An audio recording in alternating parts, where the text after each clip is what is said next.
몇 해 전에 지인과 함께 지인이 살고 있는 미국을 방문한 적이 있었습니다. 13시간 동안 비행기를 타고 미국을 방문했습니다. 오랜만에 만나 서로 그동안의 안부를 묻다가 한국에서 같은 동네에 살았던 아는 동생과 함께 식사를 하게 되었습니다. 저녁에 만난 동생은 한국에서 고등학교를 마치고 미국으로 이민 왔는데 마땅히 할 일이 없었다고 합니다. 혼자서 이민 왔기에 언어를 익히느라 고생이 많이 했고 의지할 곳도 없어 고생하다 어느 분의 도움으로 미국 비행기사인 델타 항공으로 취업이 되었다는 것입니다. 동생이 델타 항공에서 하는 일은 조종사나 행정직이 아닌 항공기를 정비하는 것이었습니다. 항공기가 하늘을 제대로 운행할 수 있도록 유지 보수하는 일이 그의 주요 업무였습니다. 그러다가 동생의 이런저런 이야기를 하는 중에 아주 재미난 이야기를 하나 해주었습니다. 형, 하늘을 나는 비행기가 완벽한 시스템으로 하늘을 날아다니는 것이 아니다는 것을 알아?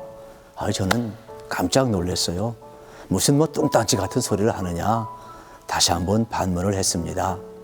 왜냐하면 우리의 상식으로는 비행기가 기계적으로 결함 없이 하늘을 나는 것이 당연하다고 생각하는데 그렇지 않다고 하니 더욱 궁금해졌던 것입니다. 이 동생이 말이 이러합니다. 항공기를 정비하는 일을 하면서 느낀 것은 이 세상에 완벽한 항공기는 없다는 것입니다. 계속해서 동생이 말을 합니다. 짧은 시간에 모든 것을 정비하는 것은 거의 불가능한 일이기에 가장 먼저 중요한 것을 정비한다는 것입니다. 그리고 나중에 해도 운항에 지장이 없는 것은 시간이 충분할 때 정비를 한다는 것입니다. 다시 말해 감 항성에 따라 우선순위를 결정한다는 것입니다. 감 항성이란 무엇이냐 물어봤더니 비행기가 안전하게 운행할 수 있는 성등을 말한다고 합니다. 항공 비행사는 이 감 항성을 기준으로 먼저 해야 할 일과 나중에 해야 할 일을 구별하고 정비한다는 것입니다.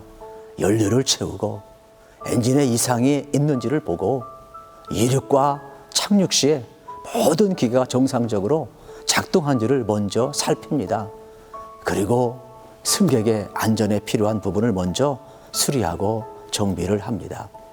그리고 나머지 고쳐야 할 부분은 충분한 시간이 있을 때 정비하는 우선순위가 있다는 것입니다.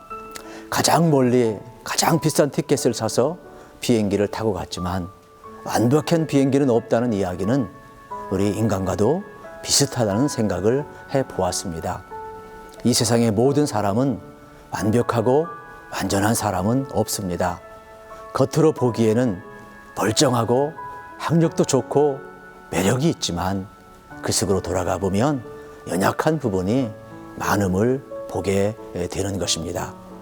우리 인생도 우리가 계획을 하고 성공적 삶을 살아가지만 사실 스스로 볼 때 미완성, 부족한 것이 많이 있습니다.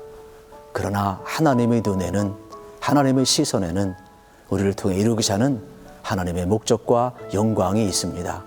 우리 인생 부족하더라도 분명한 목표와 방향성을 가지고 목적을 가지고 나아가면 우리 인생 아름답게 비행할 수 있을 것입니다.